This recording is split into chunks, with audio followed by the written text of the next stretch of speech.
Argentina, so it'll be like 3.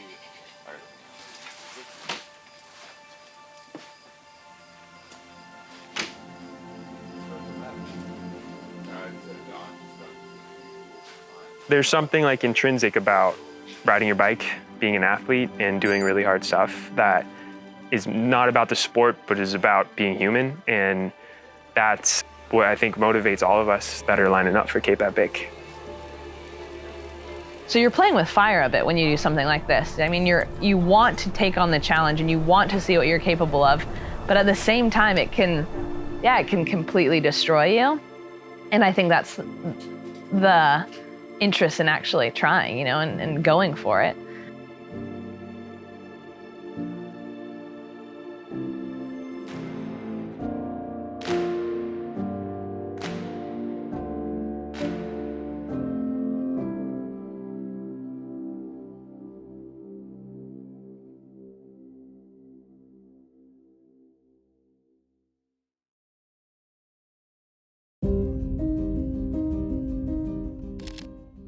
My name is Haley Batten, and I'm a professional cross-country mountain bike racer, and this will be my first time competing at the Cape Epic here in South Africa. My name is Sofia Gomez. I was born and raised in the Patagonia of Argentina, but moved to the US when I was 12. This year, I am racing my second Cape Epic. I was here in the fall in the mixed race, but my partner crashed out very early on, like stage 1, so I actually continued it all by myself. I'm Christopher Blevins, race for Specialized Factory Racing. It's my first Cape Epic. It's my first time in South Africa. It's a big adventure and I'm excited for it. My name is Matt Beers. I ride for Toyota Specialized. I'm a local boy and I actually don't know how many epics I've done. 2016, 17, 18, 19, 20, 21. 6th epic this year. Jeez. Welcome to Loads Farm. We're in the Helderberg Basin, just outside Somerset West in the beautiful province of the Western Cape, on the southern tip of the African continent. Cape Epic is really one of a kind. Like I've tried to, wrap my head around it and compare it to other things. I've done Swiss Epic before, done Tour Britain, which is an 8-day stage race, but none of them are really compared to what this race is. It's the one race where you're gonna learn the most and the quickest way about your partners, about the strength of a team, because you live together. You laugh together, you cry together, you have 24-hour days, 7 days, 8 days a week. There's so much uncertainty, really. I don't really know what I'm getting into, and part of me has always wanted to do more of these adventure-style races, and I think kind of dipping my toes into it with this is pretty cool.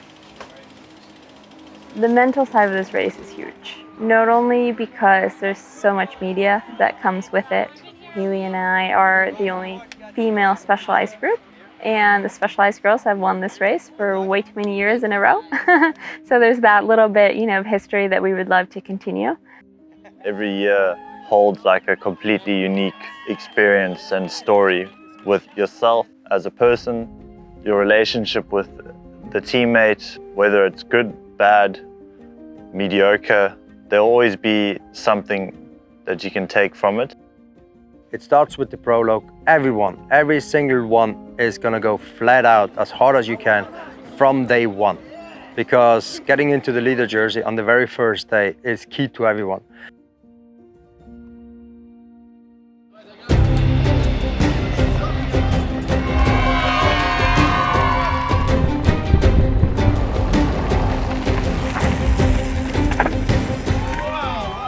There's so much pressure in the prologue. So it's like the first day, you get to test your legs, you get to see where everybody else, but at the end of the day, that's 24 kilometers of how much long is the first hour of like 27. So I think for us, it was important to have it clean, smooth, work on that communication, figure out how our climbing compared to each other is, and it's the first day of many. The defending champion Matt Beers with his new partner Chris Blevins. Oh, they're getting tapped yellow on that day right here at Blevins.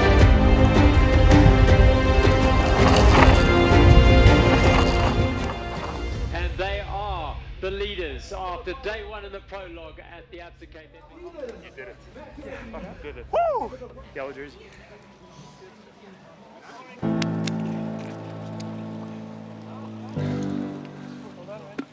you have this perspective of when you win, like it's this thing you want to do for how many years, and then it happens, and you expect in yourself to like something will change, but nothing changes.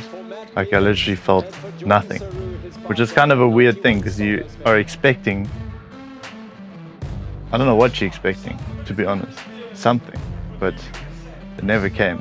So it's kind of a weird, and then I realized, I was like, well, it's because it's this thing you make up in your head. So at the end of the day, you're still just one little human on this giant earth. Heat, dust, dreams and drama. That was the story of the prologue yesterday. Stage number 1, day 2 of the 18th edition of the race.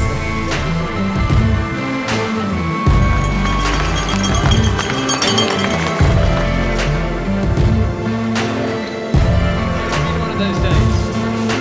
Matt Beers, the 12th on the day. Matt was suffering out there. I think had some stomach issues, which, you know, when that happens, you're just empty.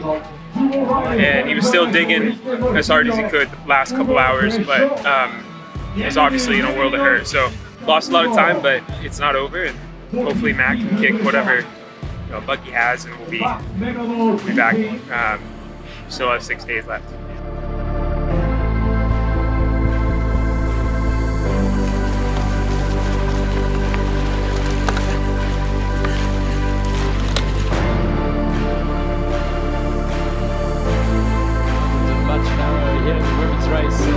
Sofia Gomez in with her fun, and her partner Batten that turned the last corner and head to the finish to take stage victory on stage 1 of the application. Got the true experience today. That was so tight too. Exciting racing out there.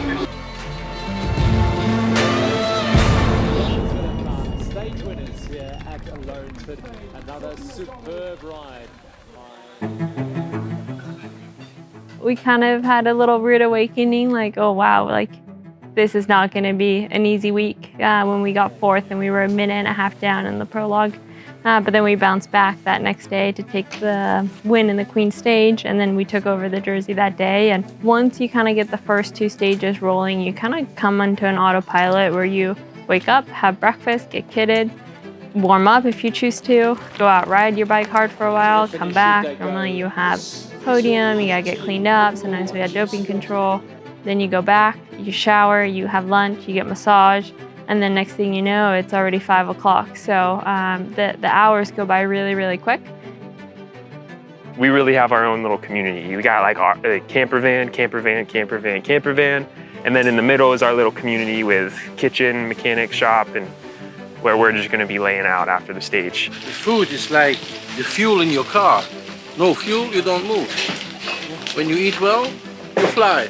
Carbs, proteins. Okay. You're not alone, you know, and the platitude is there's no I in team, right? And that said, like, there's the individual that has to show up and give their best and really like trust that when they give their best, everyone around them will. And that's so clear to me with Specialized and with Matt, like just seeing how much heart goes into this race. And all I can ask of myself is to, you know, meet that at the same level and give it my all.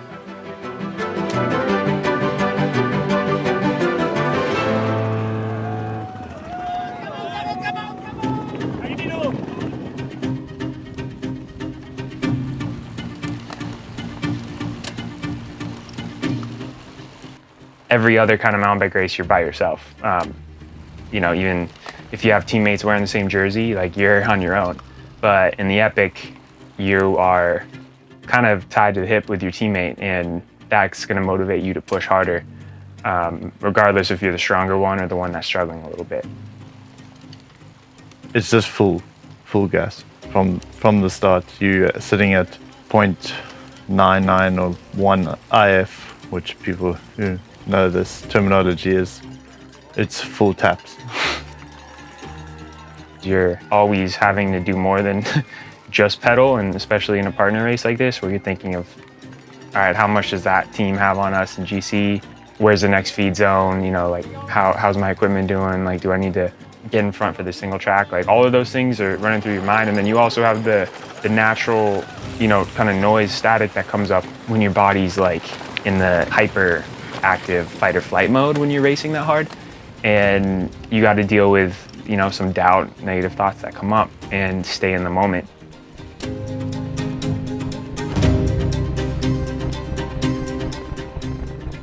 Such an interesting combination of the road racing tactics and mountain bike two-person team racing underway right now. Matt is leading the race. Chris is actually blocked a little bit farther behind with a group of 4. We just need to see how it's going to play out. Andreas, Seabolts and I got away on the dirt road and then they started playing games, but I knew I had my little rocket. The telling move here and is given to Urta 91 Specialized, their second stage win. Good job, man. This year's That was perfect. the sprint stage win for Blevins and Beers. There's a lot of stuff and chaos out there and you just have to stay as calm as possible, and when you have your chance, go for it, because out here if you're feeling strong and you don't have a mishap, you need to take every minute you can get. And who knows what will happen tomorrow, so I'm glad that, you know, in the end it was only just over a minute, I think, so I think that's awesome. Yeah, a minute and a half or something. You were pretty close, yeah. Oh, good job. Yeah. We rallied. Nice work. Yeah. In the mornings, I kind of just take a moment to reflect on the whole route that we have ahead, all the miles, kilometers that we have ahead, all the elevation, and just look at that one little profile and write a couple little notes. Harness the power to go big. Just a couple things, and it's basic, but it's also just knowing what those key parts are in those key sections. And then when I'm out there racing and I have my Wahoo there and I can see exactly what my kilometers are and where I'm at on that profile, and then I, you know, can check into those personalized notes that I've added and realizing, okay, I'm here doing this, but checking in that I can do this and whatever those personalized Second notes stage were. win for them. Another beautifully crafted stage win by this Yesterday the plan was to move up on GC and we managed to move up to second.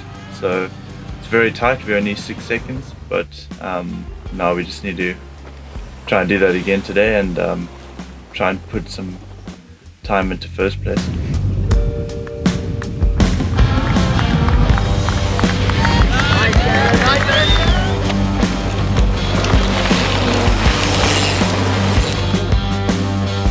Advanced element in about 4 minutes and 15 as Matt Beers and Chris Blevins roll in 6th place. They have lost a bit of time in their battle. We really fully committed, you know, we had a plan, we stuck to it. And then I think that, you know, I just unraveled a little bit. Yeah. My legs fell off. What? Fuck. We tried racing. It's alright.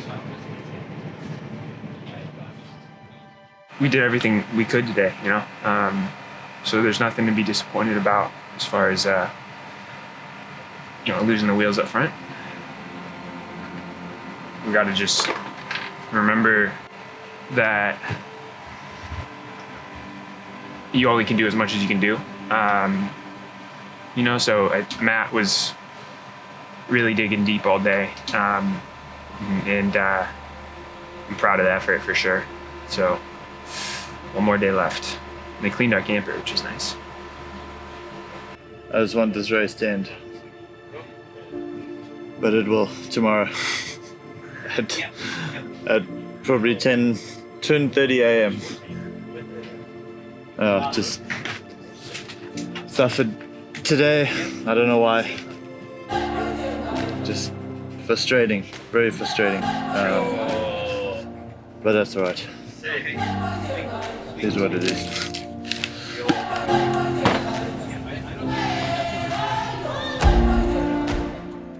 Cape Epic is, I'd say, you know, the hardest thing I've ever done on a bike. The race that measures all, that's certainly true here. The top of the race is just as hard as like the amateurs who are riding, you know, as hard as they can to make time cut. So it really tests everybody's limits. There's ups and downs in this race for everyone, and days when you're like, man, I'm hurting so bad, and other days when you're like, all right, guys, let's go. But overall, I'm really happy with it, and I don't think we can be anything less than happy.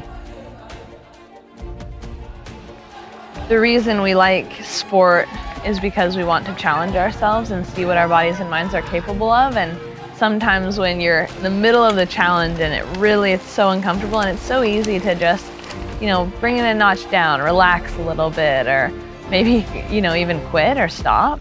I think it's reflecting on your future self a little bit. Okay, what would my future self be grateful for, Like, would my future self be proud if I make it over this climb, if I give my absolute best?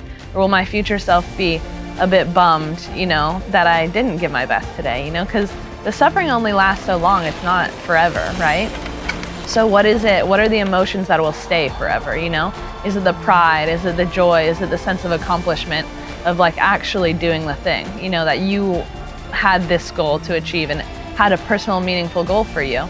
And yeah, just think about your personal self a bit and realizing that you are just as capable as you think you are. Your body and mind are up to you. You decide what you want to accomplish. And yeah, if you want to do the thing, go for it, climb that mountain and think when you're out there suffering, like, okay, what will your future self be proud of? That is your greatest judge, I guess, is yourself,